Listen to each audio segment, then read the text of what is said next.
All right, welcome back to the main basketball rankings podcast. I'm your host, basketball data nerd Lucas McNally. We're doing something a little bit different today.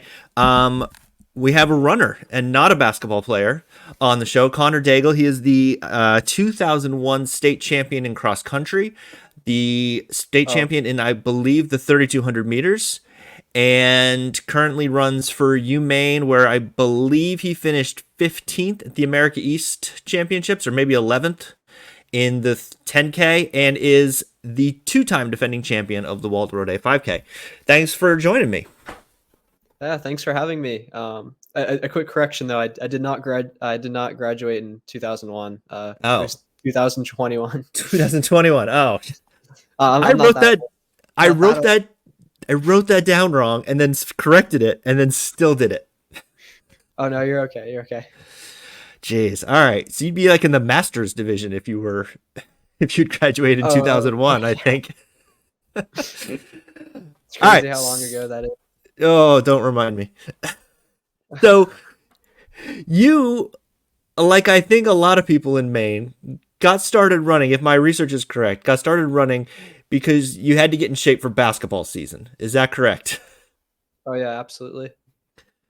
Okay, and so they what so what's how did that work? How did that go for you? You just like, well, I haven't done anything all summer, so I guess I'll do cross country because Well, like I guess here's like the thing. I always liked the running part of basketball. I never knew there was a sport called cross country, or I mean, I always knew track was a thing, but I didn't know like distance was really like a sport, and like a sport that was taken seriously like in college, and you could be recruited for it. And I guess once to realize that, and because middle school I had no clue that we had a cross country program, and I joined track eighth grade pretty late. And then after I did middle school track, I realized cross country was a thing, and I realized I liked it a lot more than basketball, and I decided to go all in. Um, so what was it about? What was the point where you decided it the basketball wasn't working out for you because you were at a pretty competitive program anyway, or were you just like, I just like sort of being out here in the woods on my own more than I like being in a gym. the thing I realized with basketball is to be really good, and especially to be recruited for college, and even to make the varsity team, like you have to do a lot of practice. I mean, like, towards anything, but a lot of like AAU, like a lot of the thing I love about running is you just put on a pair of shoes, and I mean you just create your own training, and it's really up to you how good you get. You don't really need to buy all these trainers or go across the country to do these AAU tournaments. And once I realized that, and of course the love for the sport of distance running, it was just an easy choice. And I guess too, like I also realized basketball just wasn't for me. I wasn't having fun with it. And I also did was only sub varsity, and I was like, screw this, I'll do indoor track. The NBA dreams weren't happening, so you're like, Oh well, no, I realized that my sophomore year. yeah, because you can. That is kind of one of the nice things you forget about running is it's you get a pair of shoes and something. You don't even need a watch or anything or an app, but it certainly helps. But yeah, you can just go out and run wherever. And I follow you on Strava, and you're out there doing these like weird courses all the time, and I'm like, oh, look at that. Okay, so you're let's talk about your state championship in not 2001, 2021.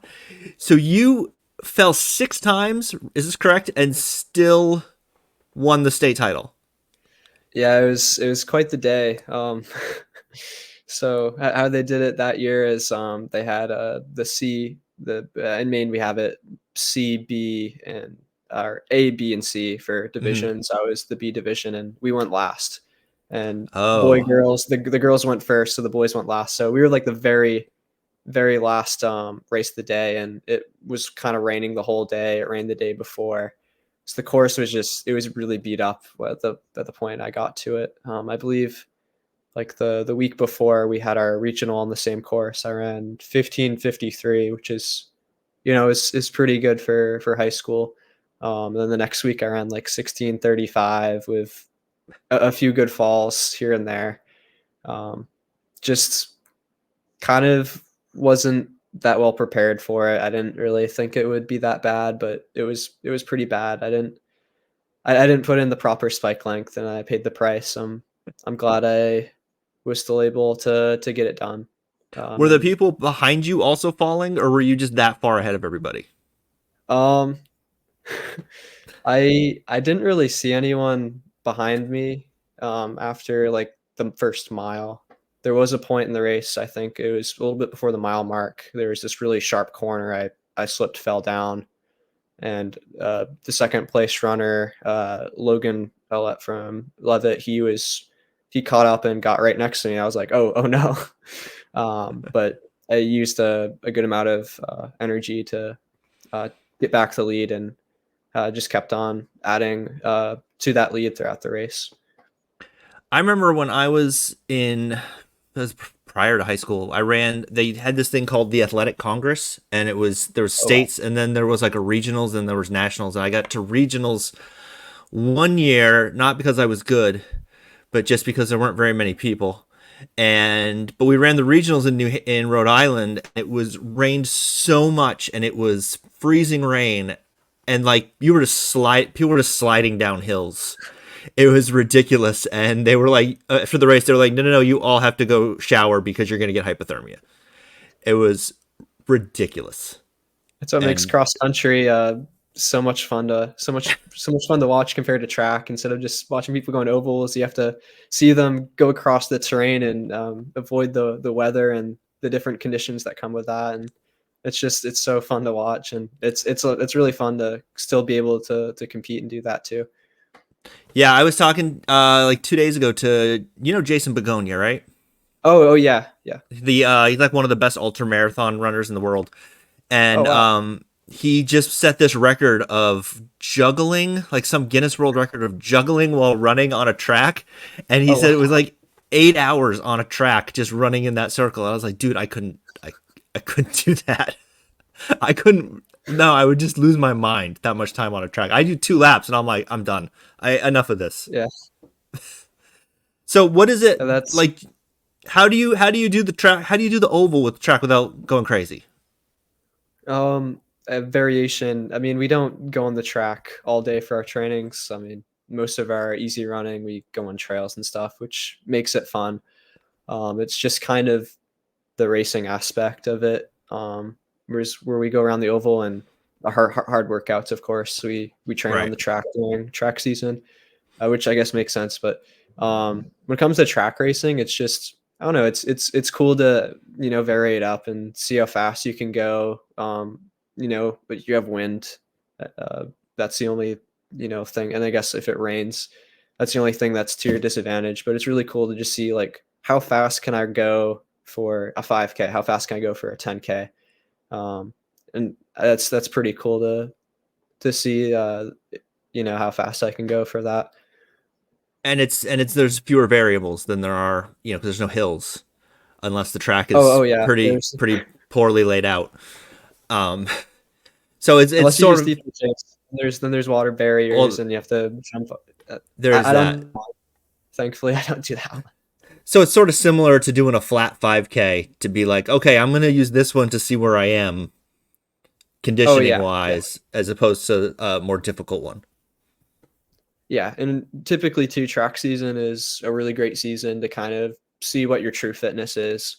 Coach Ward at UMaine, all of our guys, 1 through 10, have had a really good track season, and we're using our 5K times to see how we stack up for the fall, and we're hopefully we'll get some good aerobic base under us, and I think um, you know using those times as confidence is really key to a strong cross country performance.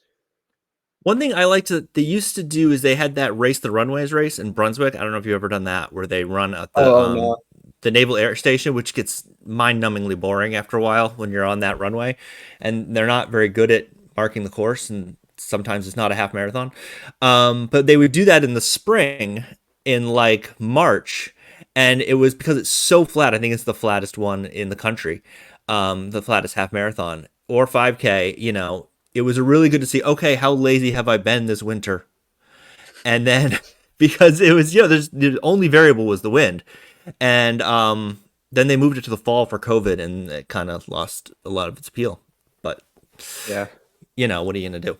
And then I don't think they're doing it this year. Oh, that's awful.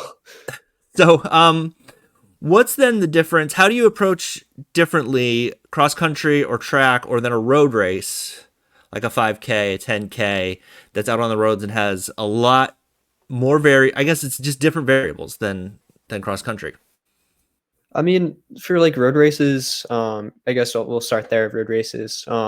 In the summer, most of the road races I do in the summer, I'm just so like unfit because like I only have like just now like I have like 2 weeks of training under my belt. I took a my coach had me take a good while off, so it's kind of just Sure. like you're just doing it for fun. You're doing it for the community, and really like I like to I've been kind of getting the rhythm of doing like the same couple races I do every year. I do Waldoboro Day. Love that race. I do a relay called Dest, which is we run from Ellsworth to Eastport. We have Oh a yeah, yeah. couple. Yeah. Oh, have you heard that one? Hmm. Oh yeah, we have a couple of guys on our team. Then we're gonna do that. And then of course you if you live in Maine, you gotta do Beach to Beacon. So it's like Got to. just kind of in breaks of hard training efforts, just having fun summer races to look forward to, and then you kind of just use the fitness you get from that, and hopefully a strong cross country season will be produced. I haven't done the relay one, but I've done a different relay a couple times in New Hampshire. The one of the Ragnars, the Reach the Beach, where it's like 200 miles, and you start in the Oh wow! mountains, and then you end at the beach. That's where they get the name. Uh, but it's fun. It's like two vans, which I'm assuming is similar, and then Oh, yeah, you're just sort of hopping out of the van and running like 4 to 11 miles, and then you get back in the van, and then you trade yeah. vans and you sleep and the same thing. That's exactly it. The our relay, we start at like midnight and we end at 8 a.m., which is a cool thing. It's Yeah. like I think it's like the only one in Maine where it's overnight, which is really cool. Um, Yeah. it This was one this one's like overnight too. And so you're running Oh, in the that's awesome. dark and it's so cool. And then you have to sleep Yeah, at some running in the point. dark is really fun.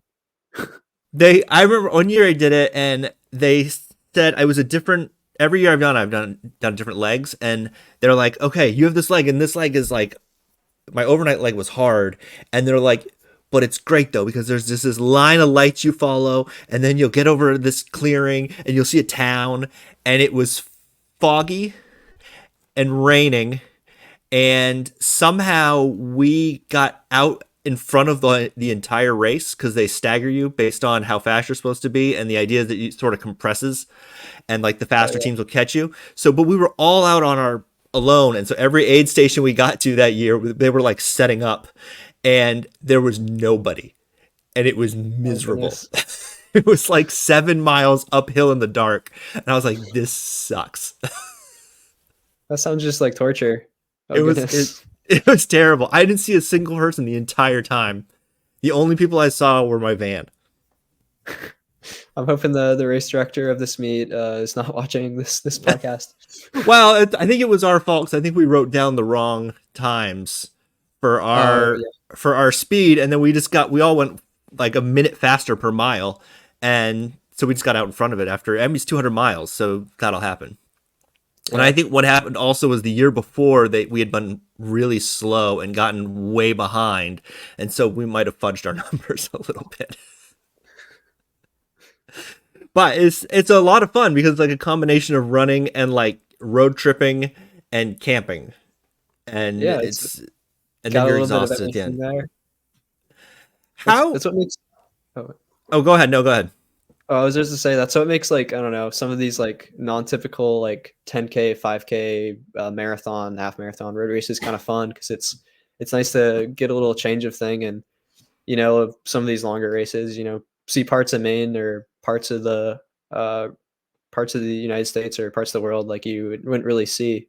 Um, That's what makes running, I think, a beautiful sport. Just kind of like Yeah. embracing, the atmosphere and certain parts of the world just on foot. Yeah, you get a much better sense of an area running through it than you do anywhere else, any other way Oh, most really. definitely. It's a lot of fun if you're ever on like vacation or somewhere to just randomly go off and do 6 miles and see what you find, and Oh hope you yeah, don't get lost. that's my favorite part about running is just kind of picking parts of where I live here in the summer, then where I am in when I'm up in Horno. I'm just like, oh, I wonder what's over there. How far can I Yeah, go without running on some private property? you know, or getting lost.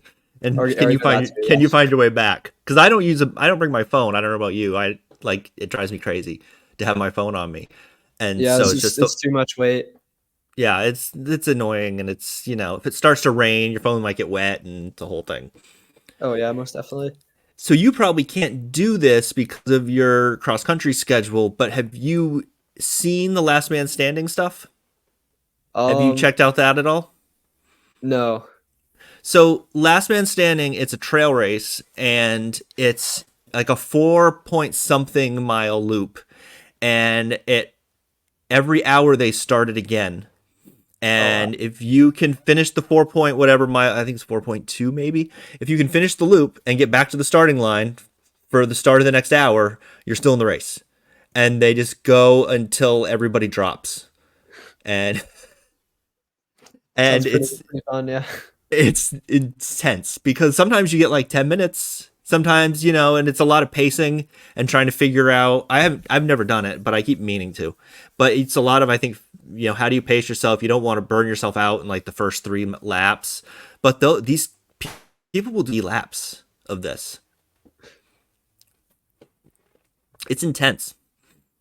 Yeah, I can't say I've ever heard of those. Actually, no.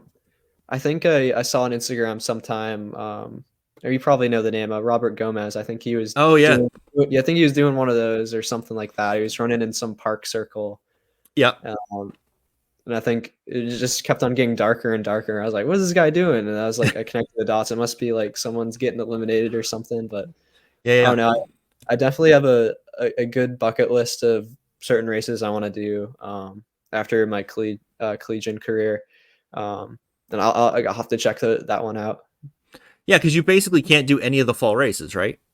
Oh no, we're up there. And even for the summer, I mean, we're kind of limited to doing certain races and certain intensities too. I don't want to burn yourself out racing too much in the summer. And we for our team too, we have goals of winning conference and getting top 10 at NCAA regionals. And I don't think this year, but potentially next year, have a shot at going to nationals. Oh And wow.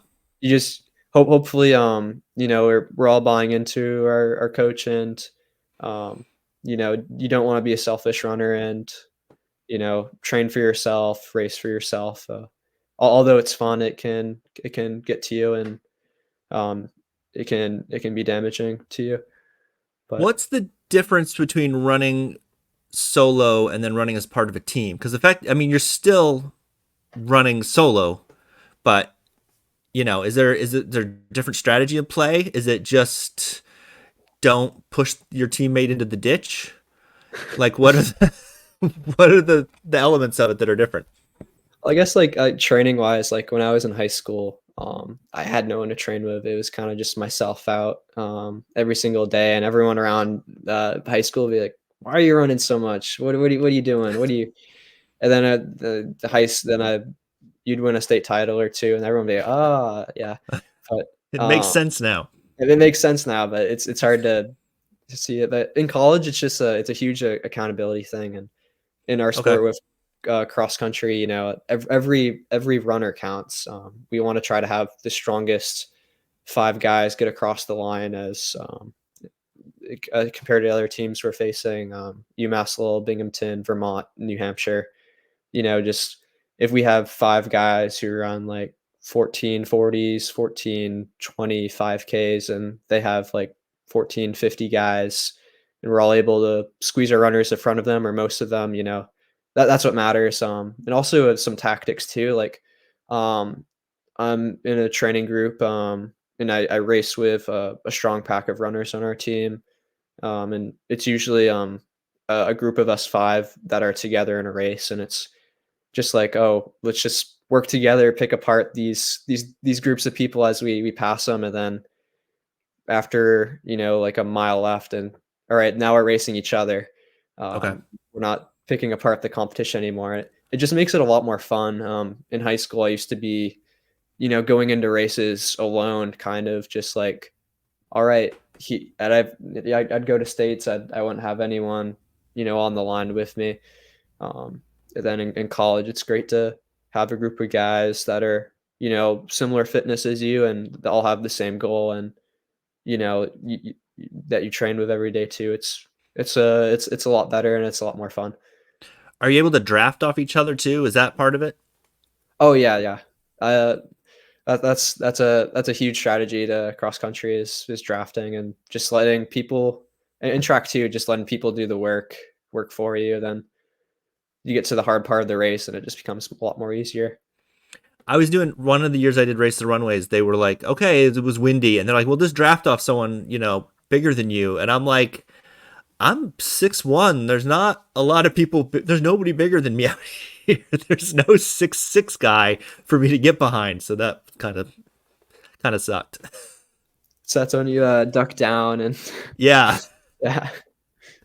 So you talked about high school. You talked about high school, and then you mentioned Gomez. You guys both went to Madomic Valley. And Madomic doesn't. It's a basketball school, but it's not, and it's not really considered, I don't think, a running school. But it's turned out a couple of really good runners. Oh yeah, and of Probably course Brad Page from the '70s. He went back to back. He always there's goes under the radar, but we don't really know what he's doing.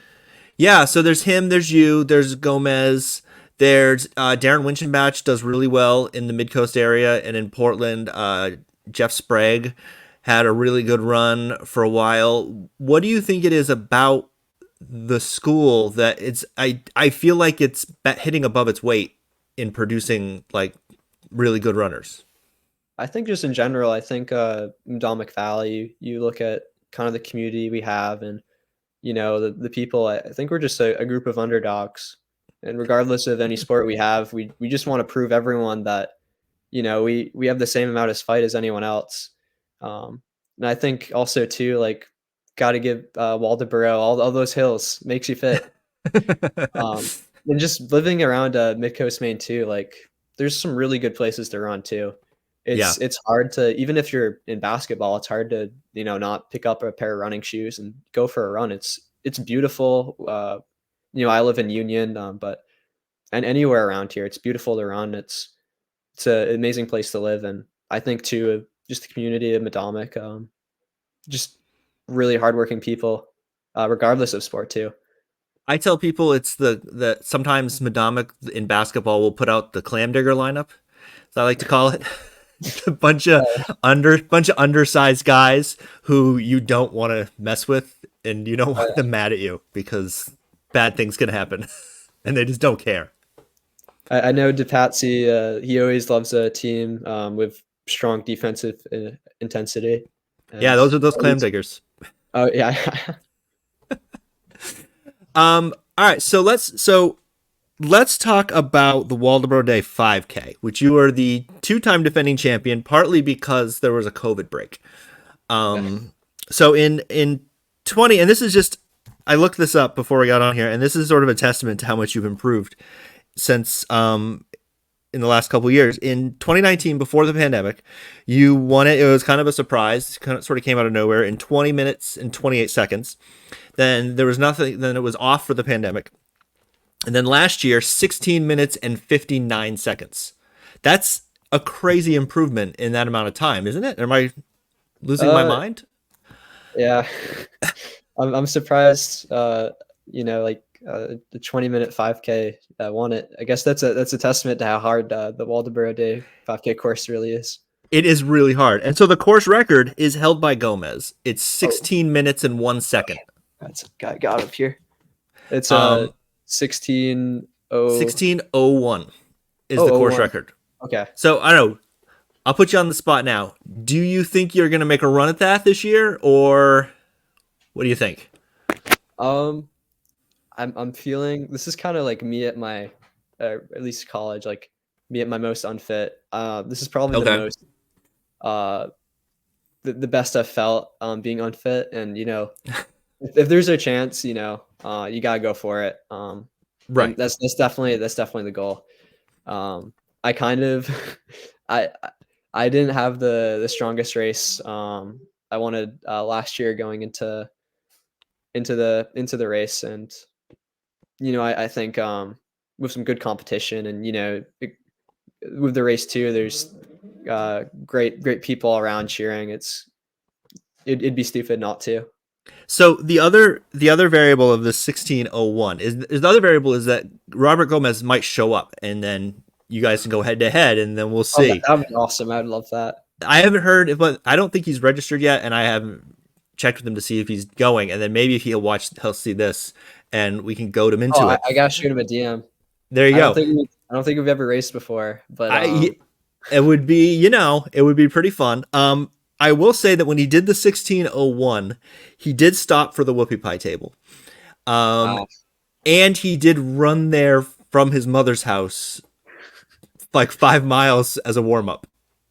hey, I ran from my car. I didn't do a warm up when I ran that 16:59, So and okay, I took so a wrong turn. I took a wrong turn. you took a wrong turn at the six. Yeah, How do you take a I gave wrong up. I turn? gave up at least like 20 seconds. Jeez, jeez. All right. So we should tell people about the Whoopie Pie Station. This is a unique because I'm in charge of the race. For anyone who's listening doesn't Oh, know is that Whoopi Pie Table coming back this year? the Whoopie Pie table is back Okay. because everyone got mad last year. There was no Whoopie Pie table. And the reason there was That's the no best Whoopie Pie, part. I know. Well, it was with the 250th anniversary. They were really busy, and I was like, I'm not even gonna bother them. Um, but Understandable. so part of the race, for people who don't know, is you run, and Waldoboro is crazy hilly, and it's a really hilly course, and it used to be worse. I'll just say this: when George Gould ran it, it was 2 laps through the village with those double Ooh. hills by the river, and the second time through those double hills, it was just brutal, brutal. And the course was a little long, and you're like, seriously, I have to do more of this. And so then when I took it over, I made it a little more scenic, and but anyway, so you come out on Route One for those who don't know, and then you have to go up the hill to Moody's Diner. And then when you get to Moody's Diner, instead of a water station, there's a whoopie pie station, and there's these little whoopie pies that you get at Moody's Diner, and then you run downhill through the village. So if you're going for a good time, you maybe don't want to stop for a whoopie pie, but if you're just happy to get up that hill, you're you love the whoopie pie. It's the carrot that gets you up that hill, I think. It's it's So it's a it's similar to a beer when you're about to finish a marathon. You right, gotta go for it. you got to go. It's part Would of the you? experience. How is your recommendation to hang on to the whoopie pie or and eat it when you finish or eat it at the top of the hill right away? Is there a strategy to that? I say you take it, have a small little bite, you keep going, chew on it. You can breathe through the nose. It's all experience. Um, uh, it's up to preference. If not, at least you just hold it in your hand. When you finish across the line, you hold it up, have a victory bite. Um, but I think definitely the definitely gonna thing make a of stop for whoopie pie this time around. all right, the thing I think works, it helps at least, is once you're at that point, there's a tiny little bit more hill to go when you turn down into Old Route One, and then it's a really nice gradual downhill Oh yeah, you where you can just basically stretch like your legs out. you don't have to put any effort down there. The hill does it all for you, and you're basically just sprinting down, covering up Yeah, all that missed ground. Or not, I guess not missed ground, but that uphill. Eventually it flattens out.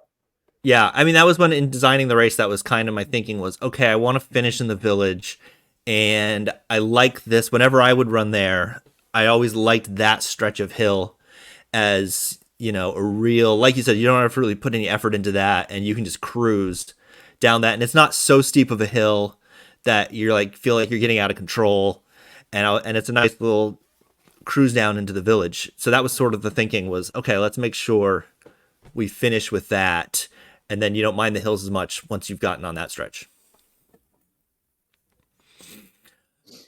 So do you have any for anyone who's not run this? Do you have any strategies or advice on how to run it, how to attack the course effectively, how to not get lost?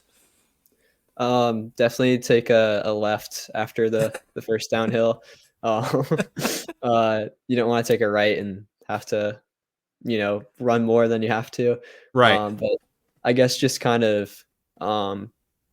save your energy a little bit on the hills. Really grind out the flats and just cruise down the downhills. And then just have fun. It's a really fun race. Smile a lot, and it'll be effortless. Cool, cool. Do you have any beach to beacon advice for people who have not run beach to beacon before? Oh, Beach Weekend again. It's just a really fun race. You start a little bit downhill, so use that to your advantage. It's flat until like 4, so you just kind of want to chill, conserve energy. Then the last 2 miles is a bit of rolling hills. Then the last stretch is uphill, uphill, uphill, then a down. So you That last stretch is rough. kind of just want to wind up, make sure you're smooth in motion, and when you get to 2.5, 3 miles left, pick up the gears a little and start picking off the runners and have a strong finish and It's a smile, have pretty fun. fun. It's a pretty fun finish for that race. Oh It's yeah, going yeah. through that. Going through there. But Crowds my everywhere. my big qualm with beach to beacon, if and they're not listening, but whatever, is you finish right, and then the water's at the top of a hill Oh that you got yeah. to go up. You got to walk up this hill, and it's not a small hill just to get water. And you're like, dude. Every time I run it, I'm like, why is the water all the way up there? You have to do more running to. Yeah, I like, and I'm dead at that point. I don't have the energy to go up that hill. Oh goodness, yeah. I guess like I don't know. They have to do that because so many runners attend that Yeah, race. It's like thousands. I think of last year was like maybe it was like 10,000 or something. Might have just been a jeez, thousand. I forget, but like it's a lot. Yeah, at a certain point, just the floodgates go open. It's like, oh, you got to have all the stuff down there, right. but at least have some volunteers on the side and the water's Have out. some water. At least I some. Yeah. I did find that if you look like you're gonna die, they will give you water because they will pull you into the medical tent and make That sure is you're good. not gonna die. So that's the hack, I think, is if you collapse and look like you're about to have a heart attack, like me, then they'll take care of you. That is some very good advice. Do you how do you handle like with these summer races? I find like the heat and the humidity is really can be a factor. Like how do you prepare for that or handle that, or are you just good in humidity?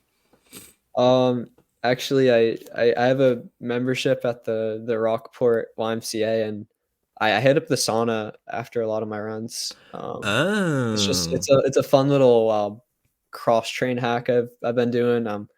I I really admire main running legend Ben True, and that's what he did. Kind of interesting. during his track seasons when he'd prepare for track Olympic trials is just like hitting the sauna because when they'd race kind of like 4 p.m. On Hayward Yeah, Field, sun beaming right down on the asphalt, and it's a good little hack. I mean, it helps a little bit. You don't sweat as much, but also just to like hydration. Make sure you're inside most of the days in a air conditioned place, just like things like that, I guess. and the thing I try and it sometimes works is I like use Tailwind, which is one of those like Gatorade on steroids Oh yeah. drinks before, and that seems to help, but I still struggle quite a bit if it gets above a certain degrees and certain wet bulb number or whatever. Then I'm just like, nope, that's not happening for me today. If I finish, I finish, and if not, then well, what are you gonna do? Yeah. So the sauna hack, I like that. That's interesting. But then you got to get I to a sauna. highly recommend. I do it after my easy days. So like I do an easy run, drink some water, and this is after work. So like run a 5, get done, like 6 o'clock, go in the sauna before it closes at 7.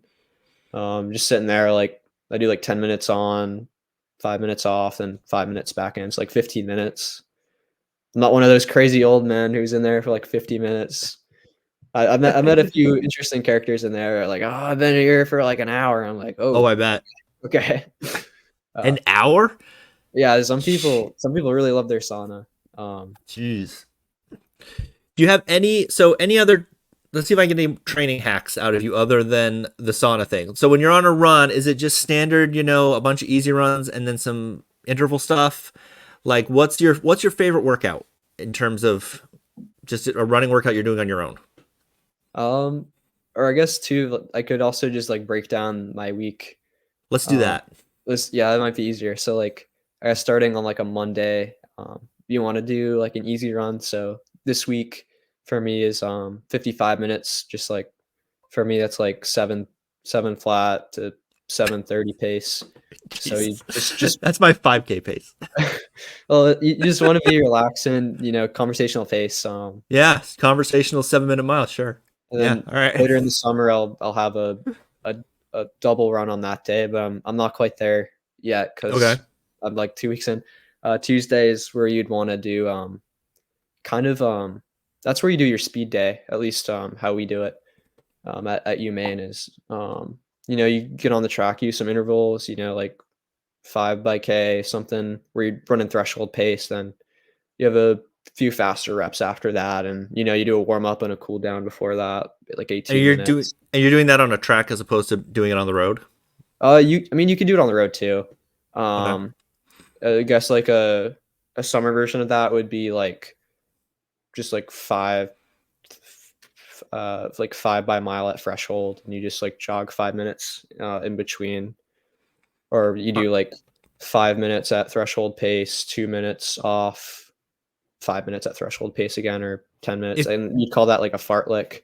Yeah, Uh, yeah. If you're doing that on the roads, are you sort of seeking out flat stretches to do um, that, or are you? Because I was doing intervals the other day, and it was like I think a 5 minutes at goal pace, and then a five off, and I'm like doing it in my head on my road, and I'm like, oh, that's not good. That second one, that's going to be a pretty big hill.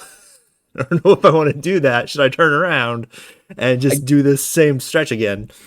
I guess like depending on the area, you just want to do it effort based. So if I'm running in Waldoboro, like if I have to run 5:20 threshold pace, you'd alternate that to 5:30. Also, my dog's Okay. whining. But yeah, it's big effort thing too. Um, so So yeah, you're not worried about the time there. If you're running into a hill on your interval, you're just like, wow, it's a hill. What are you gonna do? I mean, yeah, you're gaining fitness from the hills. So uh, True. yeah. All right, so that's Tuesday. So then what's your Wednesday look like? Wednesday, that's an easy day. So pretty Okay. much same thing you did on Monday. Do a double run if you're that advanced. Thursday would be your medium long run day. So like 80 minutes, 70 minutes. Then, oh my, sure wants to go outside. Um, and then Friday you do another workout, and that's kind of like a tempo workout. So you Okay. do like 6 mile tempo, 7 mile tempo at whatever your threshold pace is. 18-minute warm up, 18-minute cool down, maybe a few strides after that. Then you do any like really short, easy run Saturday, and then probably like 20, 40 minutes. And then Sunday's your long run. Sunday you're running like 15 miles. Right. Um, and you're just kind of doing that easy. Do you do? One of my favorite things to do is the cut down run. Oh yeah, Where you just or get progression progressively run. faster. Yeah. How Yeah. often do you do that?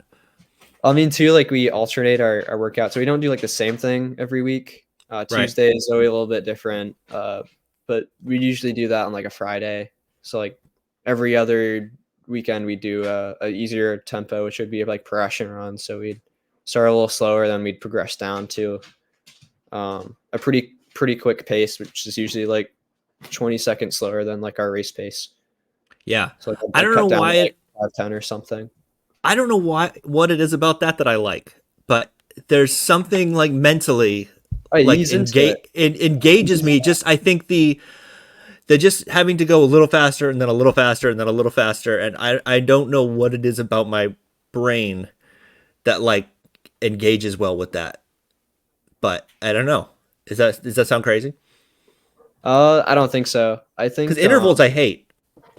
well, intervals you just got to after you're doing them, you're just thinking, oh, I have a hard thing after this. With Right. progression, you're just like you ease into it a lot more, and it starts to feel good, and you start to just click off of what you're running, and it just feels natural. Yeah, and the intervals I'm like I have to do this again. I have to Yeah, do to do it's another hard one of to this. it's hard to push yourself through a track or interval workout when you're running alone. I feel like with progressions and tempos, it's just kind of like I mean, of course, you like get it done a lot faster too. Yeah, there's that. Um, yeah, and you're doing a 15 even though you're not training for like a half marathon or a marathon. You're training for what is a 10K is your longest race?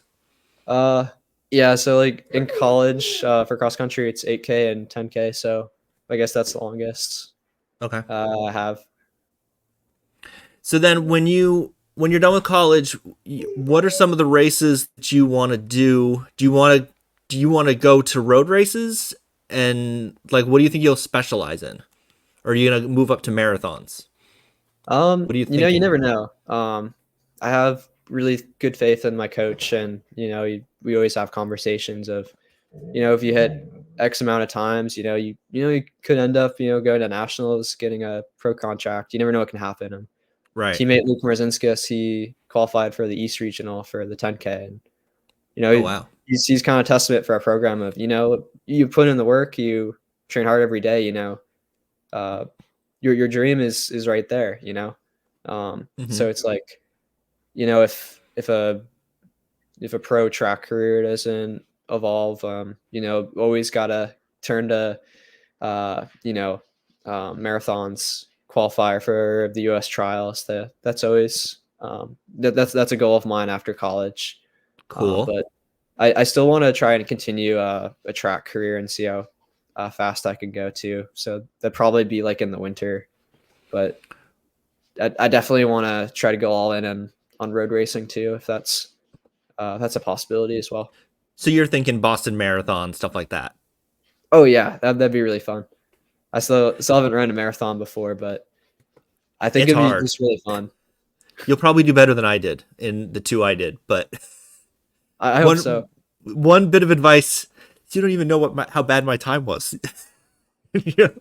One bit of advice I have for you is don't if you have if you're carrying hydration and you've got and don't drop it Oh at yeah, mile 18 or something like that and then think, "Oh, I don't need it. I'll be all right. I'll be okay."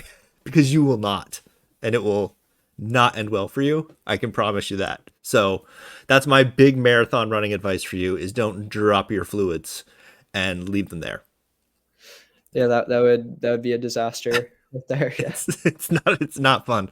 But then when you're done, we got to get you at the Waldoboro half marathon, which I will point out is the hardest half marathon probably in the United States. If it's the hardest, sign me up. Yeah. So for people who don't know, it's got depending on your definition of a hill, it's got 18 hills in the 13.1 miles, and it has 1,500 feet of elevation gain, and it's got what is it, 4 or 5 hills with a 10-degree grade or higher, Oh goodness. including the start where the first third of a mile is like a 12-degree grade, and then you're just like, oh, this is terrible. Why did I sign up for this? And then you've got another 12 and a half miles to go. That's right. That right there sounds like a real half marathon. Not any of this fake flat stuff where you're getting a time. No, Yeah, it's this is as real as it gets. yeah, it's super So fun. it's called the Waldoboro Half Marathon. It's there's no course support, there's no water stations. It's very DIY, and then people when they run by, they come back through the finish line and at like mile 8, and they're running up a hill to the brewery, and they're just cursing at me the whole way up this hill, and I'm just standing in the road going, "Hey, you another 5 miles, you're right." And it's Robert Gomez running up this hill going, I hate you so much. I don't know how you talked me into doing this again. I hate you so much." So it's fun. So highly recommend it for anybody who is into hating themselves. And you have to qualify. You have to run a 2:10 half marathon to qualify, because I don't want to have to go find you out in a ditch somewhere. And if you finish, you get a beer. Let's go. All right. So That's enough motivation. Yeah, right. What more do you need? It's one of those things, runners, I think a lot of runners, you tell them something that's really hard, like the Barclays Marathon, and they're either like absolutely not, or oh hell yes, sign me up. I think there's no in between. I found. Oh yeah. All right. So what are your goals, real quick? What are your goals for this coming cross country season and track season? Because Um. you're gonna be a junior this year, right? Oh yeah. I'll be in my later stages Okay. of my college career. We're starting, so this is where everyone says, "Oh, you're peaking." This is So where you got to kick it in. Yeah. yeah, this is really the home stretch. But the first team goal, I mean, we have is we want to win a conference championship. We got second place last year to UMass Lowell out. We hosted in Orono at the Penobscot Valley cross country course, and it means so much to win a team title, be part of an all great main team. And as my home state, running with some of the best runners the state of Maine has produced. High school, and for me that mean everything too. Team hasn't won since 2004, and I Oh think going wow. into the summer, all of us just we have that on our minds. Our number one runner, Luke, is a senior year too, so it'd mean a lot for him to. He's been with the program a long time too. It'd mean a lot for him to get it done. What's Um, the high water mark for UMaine cross country? Like, what's the best year, the like best program year, history best year. I mean, we've had a lot. I mean, I think it was 2017. We lost by a point to Stony Brook at conference, in and again conferences? at conferences, and we did really well at regionals. I think we got like 10th. But I mean, this past year we've been really good. It's just um, our conference is just really strong. UMass Lowell, they've gotten like sixth in the Northeast region. The top two teams go to nationals, Right. and they've been the team we have to beat, and we're slowly closing that margin. And we've been in the 15. We got 15th last year, and the year before that 18th. 2 years I've been on the team. It's just kind of like closing that margin, and I think we're really getting there. We're getting a lot of good recruits. The people on our team we're getting a lot better, and um, I think the best year. I mean, I years I've seen. Of course I'd say last year, but I think 2004 when those guys won it. I mean, that's us on the team right now. We still point to that year, and we're like, yeah, we want to replicate that. We want to do what those guys did, and we want to make our program and state proud by doing that again. Yeah, and then if you win that, you get to go to nationals. And where's nationals? Oh, I mean, we go to regionals Oh, after regionals. Right, right, our right. conference, yeah.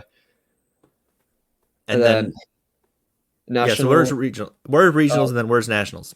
regionals will be New Hampshire, I think, this year. Okay. I don't know where, um, but should be a fun course. No Division 3, just the same regional course they used, I think. Then nationals, it might be Terre Haute, might be Oh, for Virginia, might be somewhere. I don't know. We went to Terre Haute last year. Actually, no, I think it's Wisconsin. I think it's Wisconsin. Um, that'll be it, cold. it alternates for nationals every year. It's never just like a It's not a set thing. no. Okay.